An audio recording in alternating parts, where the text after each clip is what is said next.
Hi friends, welcome to Infomaniac Tamil YouTube channel. So இன்றைக்கி இந்த வீடியோவில் நம்ம பார்க்க போகிறது இப்போ எல்லாருமே பரபரப்பாக பேசப்படுற ஒரு டூரிஸ்ட் லொக்கேஷன் தான் பார்க்க போகிறோம்.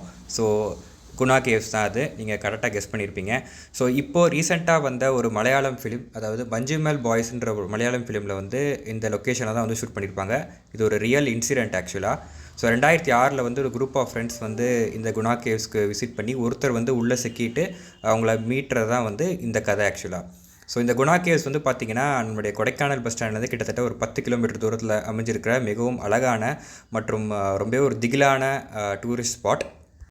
ஸோ இந்த இடத்துக்கு குணா கேவ்ஸ்னு ஏன் பேர் வந்திருக்குன்னு உங்களுக்கு ஏற்கனவே தெரியும். ஸோ 1991 கமல்ஹாசன் நடித்த அந்த குணா படமோட ஷூட்டிங் வந்து இங்கே தான் வந்து எடுத்தாங்க. ஸோ அந்த நிறைய அந்த கேவ் சீன்ஸு, கண்மணி அன்போடு காதலன், அந்த ஒரு சூப்பர்பான ஃபேமஸான பாட்டும் நீங்கள் வந்து பார்த்துருப்பீங்க. ஸோ அதற்கு அப்புறம் தான் வந்து இங்கே குணா கேவ்ஸ்னு வந்து பேர் மாறிச்சு. ஸோ ஃபஸ்ட்டு வந்து பார்த்திங்கன்னா டெவில்ஸ் கிச்சன் தான் இந்த இடத்தோட பேர் வந்து இருந்துச்சு. ஸோ இதற்கான காரணம் வந்து பார்த்திங்கன்னா பாண்டவாஸ் வந்து அவங்க வந்து இந்த குகைக்குள்ளே வந்து சமைச்சு வாழ்ந்துட்டு இருந்ததாக வந்து ஒரு மைத்தாலஜி வந்து இருக்குது. அது மட்டும் இல்லாமல் சிலர் வந்து பாண்டவாஸ்ன்றாங்க, சிலர் வந்து பாண்டியாஸ்ன்னு சொல்கிறாங்க. ஸோ மதுரை பாண்டியர்கள்னு சொல்கிறாங்க. ஸோ அதை பற்றி சரியாக தெரியல. பட் முன்னாடி வந்து பார்த்திங்கன்னா இதுக்கு வந்து டெவில் கிச்சன்னு பேர். ஸோ இந்த இடம் நீங்கள் உள்ளே என்ட்ரு பண்ணாலே வந்து பார்த்திங்கன்னா சுற்றி வந்து உங்களுக்கு அந்த பைன் மரங்கள் இருக்கும். ஷோலா ஃபாரஸ்ட்டில் கவர் பண்ண மாதிரி இருக்கும். ஸோ ரொம்பவே திகிலாக மற்றும் சுவாரஸ்யமாக இருக்கும். ஸோ ஒரு பெரிய ஃபென்ஸ் போட்டிருப்பாங்க. ஸோ ஃபென்ஸுக்கு அப்புறம் பார்த்திங்கன்னா உங்களுக்கு அந்த பில்லர் ராக், ஸோ கொடைக்கானலின் அழகான பில்லர் ராக் வந்து உங்களுக்கு தெரியும்.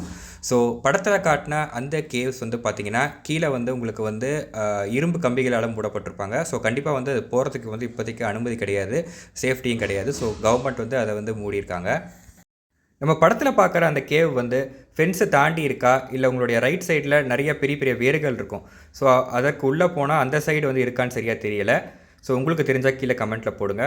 ஸோ கேவ்ஸுக்குள்ளெலாம் நம்ம வந்து கண்டிப்பாக போக முடியாது. ஸோ கண்டிப்பாக சேஃப்டி கிடையாதுன்னு கவர்மெண்ட் வந்து எல்லாம் வந்து அந்த வழிகள்லாம் மூடப்பட்டிருக்கு. ஸோ நீங்கள் வந்து ஆக்சுவலாக குணா கேவ்ஸ் போயிருந்தீங்கன்னா கமெண்ட்டில் தெரிவிங்க உங்களுடைய எக்ஸ்பீரியன்ஸ் எப்படி இருந்துச்சுன்னு. ஸோ அந்த டைம்லேயே 1990 வந்து எந்தவித சோஷியல் நெட்வொர்க்கிங்லாம் நம்ம அப்போவோ அவ்வளோவா கிடையாது. ஸோ அப்போ வந்து உலகநாயகன் கமல்ஹாசன் அவர்கள் வந்து போய் ஷூட்டிங் நடத்தி நம்மளுக்கு வந்து அந்த குணா படத்தை வந்து கொடுத்துருக்காரு. ஸோ இப்போது இவ்வளோ சோஷியல் மீடியாவில் இருக்கிறதுனால நம்மளுக்கு வந்து பார்த்திங்கன்னா இந்த மாதிரி ரீச் இருக்குது. அண்ட் நாங்கள் லாஸ்ட் இயர் வந்து மார்ச் மாதம் வந்து போயிருந்தோம். ஸோ ஃபுல்லாக மிஸ்ட்னால கவர் ஆயிருந்துச்சு. ஸோ இந்த வீடியோ வந்து உங்களுக்கு ரொம்ப இன்ஃபர்மேட்டிவாக இருக்கும் நம்புகிறேன் ஃப்ரெண்ட்ஸ். வீடியோ ஷேர் பண்ணுங்கள், லைக் பண்ணுங்கள், சப்ஸ்கிரைப் பண்ணுங்கள். பாய்.